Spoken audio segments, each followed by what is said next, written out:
originals, plus bonus content, and everything is ad-free. So head to Apple Podcast now to subscribe. Watch NBC Nightly News with Lester Holt or listen wherever you get your podcasts. The day's biggest political stories with trusted insight and expert analysis. A daily look at the politics behind the headlines. Meet the Press Now, streaming weekdays at 4 p.m. on NBC News Now. We're back now from Las Vegas, Seattle, from Guatemala City, from Wilmington. I was in space in Texas, from Normandy, from France. Surfside, Florida. Thank you for watching, everyone. NBC News, streaming free now. For Dateline Premium, subscribe now on Apple Podcasts. NBC News, streaming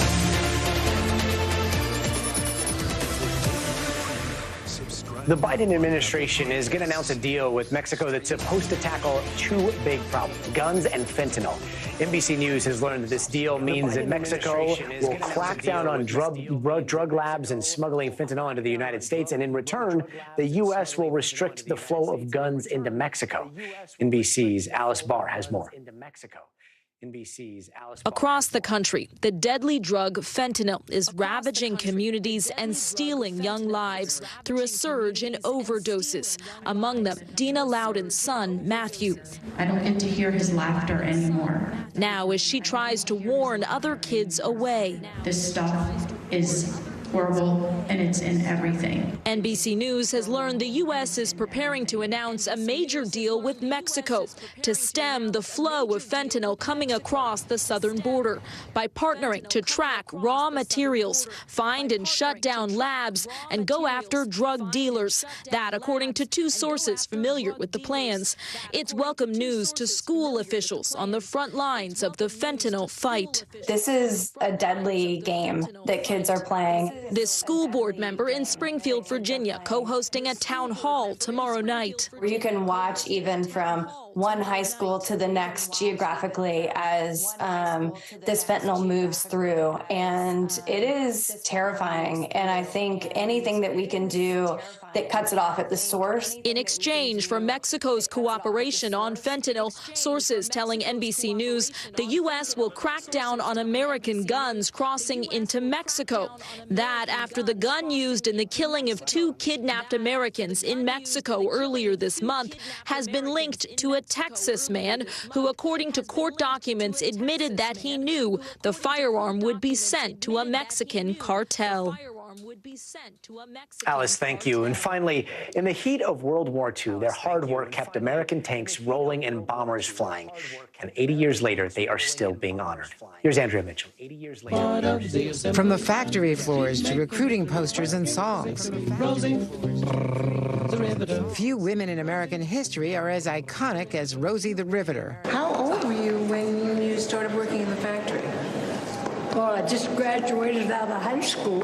Putting their lives on hold to build the bombers and tanks that helped win the war. These Rosies, most in their 90s, 4 older than 100, are now being honored for their service. We worked like heck to beat the guys' butts out of there for doing what they did to our boys out in Pearl Harbor. From a national necessity, starting a revolution for women in the workplace, and proud of it. Up until 1941, it was a man's world, and they didn't realize how capable women are. There's nothing I don't think that a woman can't do. It's up to the woman whether she wants a career raising a family or whether she wants to be an astronaut. We have that choice now. Today, invited to Washington on an honor flight usually reserved for World War II veterans, dedicated to the Rosies, asking tour guides to let them pose in front of the suffragette statue in the Capitol, and visiting the World War II memorial. We weren't doing it for honors or rewards. We were doing it to save our country and save our brothers and uncles and aunts, whoever were working. Doing all that crappy work in a factory so they can put their lives on the line, it was worth it to have them come back. A group proud of all they accomplished in the war and for women for years to come. Andrea Mitchell, NBC News, Washington. Heroes back then and heroes today, too. Andrea Mitchell, thanks so much. That does it for us tonight. I'm Gotti Schwartz. We'll see you tomorrow, but until then, stay tuned now.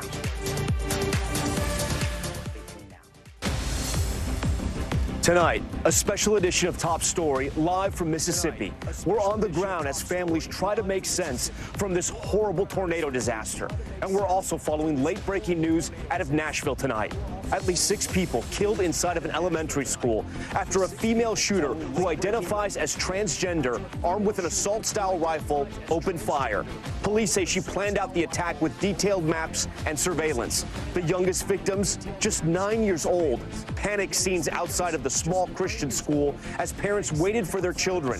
Police inside shooting and killing the suspect, what authorities have just revealed about her background and connections to this tight-knit community. And our other major headline tonight, the scenes of utter devastation here in Mississippi after a violent EF4 tornado virtually wiped the town of Rolling Fork off the map. More than 20 people killed. But amid the destruction and death, incredible stories of resilience. We'll introduce you to the people we've met and their incredible survivor stories, now just beginning their long and difficult road to recovery. We've got full team coverage from across the path of destruction. Also tonight, the new witness in the Trump hush money payment probe. A former publisher of the National Enquirer, David Pecker, called to testify in front of the grand jury. Plus, what the former president is saying about the likelihood he'll be criminally indicted.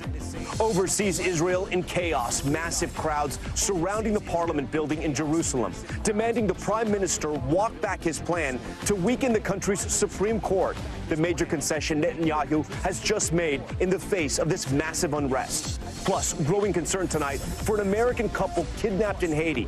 The pair stopped by a gang as they were leaving the airport, while their family members back in Florida are now begging for the U.S. government to help. And going airborne, dramatic video out of Los Angeles showing the moment a blown tire sent another car barreling through the air. How that driver was miraculously able to walk away unharmed. Top Story starts right now.